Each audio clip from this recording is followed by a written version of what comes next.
Welcome back to another video, folks. In today's video, I'm going to be talking about the lights I use in my fish room, so stay tuned here at Patty's Aquatics.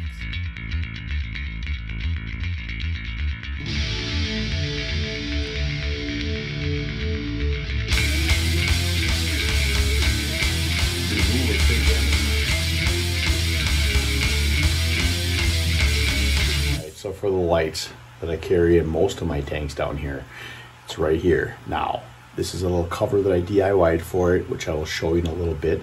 But for the lights, get ready. It's a standard old shop light. Now, I got this at my local big box store for about $5. It's got 2,500 lumens and a 4,500 color temperature. This thing is just brighter than bright, lights up my tank so well, and guess what? The plants absolutely love it. I have to say that I was struggling with some of my tanks with some of these cheap lights I was getting off Amazon for my plants to even grow. There was a few of them that I had dirted tanks with that they just did not want to grow, and it was getting extremely frustrating. And then I came across some of these and had the idea after watching LRB Aquatics. He uses a lot of shop lights for his, and I thought, well, maybe I can give that a try down here in my fish room. So I bought one, put it on there, and that tank was very not lit well and my plants were not growing. Once I put that on there, the plants just, boom, they bloomed like everywhere. So I decided to put them on the majority of my tanks down here.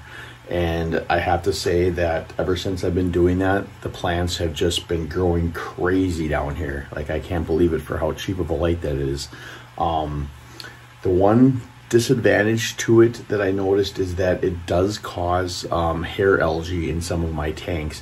Now, I don't get it in all of them, and it's really not that bad anymore. I got the majority of it at first when I didn't have that many live plants growing in the tank yet, till they started taking off, and then the kind of hair algae dissipated. So if you're looking for some cheap lights for a fish room, I would highly recommend them.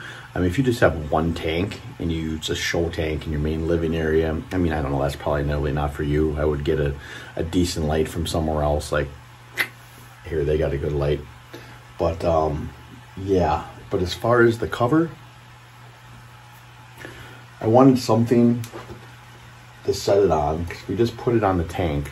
I mean, it lights up everywhere. I didn't want my little fish room to be lit up like a daylight 24/7. So, and it sits right on the glass, which I didn't like. So I had an idea.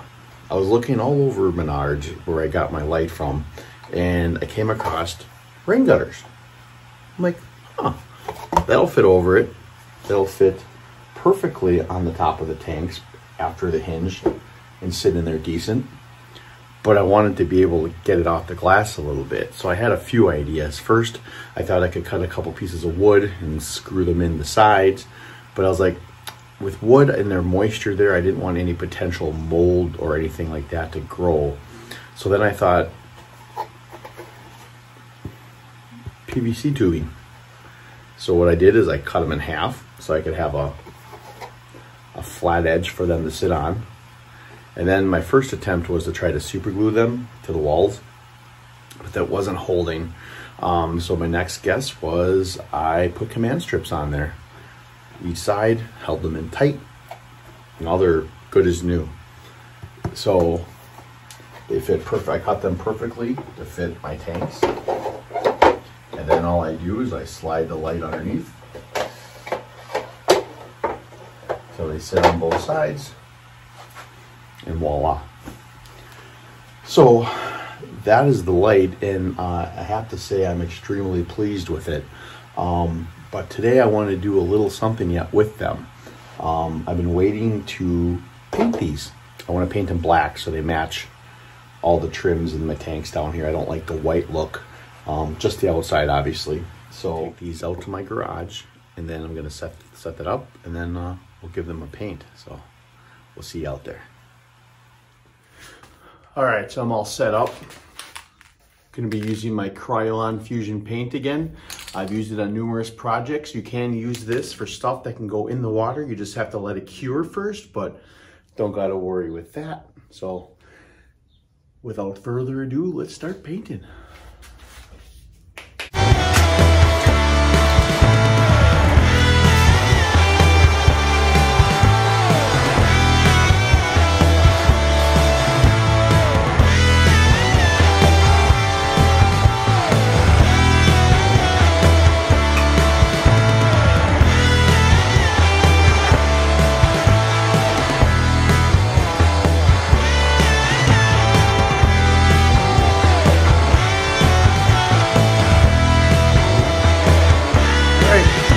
That's it. Probably could have used the mask. We'll let that sit for a while and we'll check on it. All right, so it's the next day. I let them sit overnight and cure. Everything's dry and I think they turned out pretty nice. Next step though, is I want to try to put those Velcro command strips on the bottoms here so that I can stick my lights to them so that I can still pull the light off and take out, but yet secures it to this so they don't slide out. So let's try doing that now. All right, those are on. So then now, what I want to do, I'm going to take my light.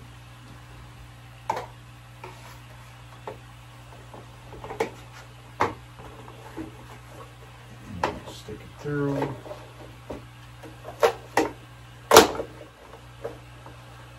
Stick it to the black parts of the light. Hold it down for a second or two. These command strips come in pretty handy for things. It's kind of like what I learned in one of my past maintenance jobs.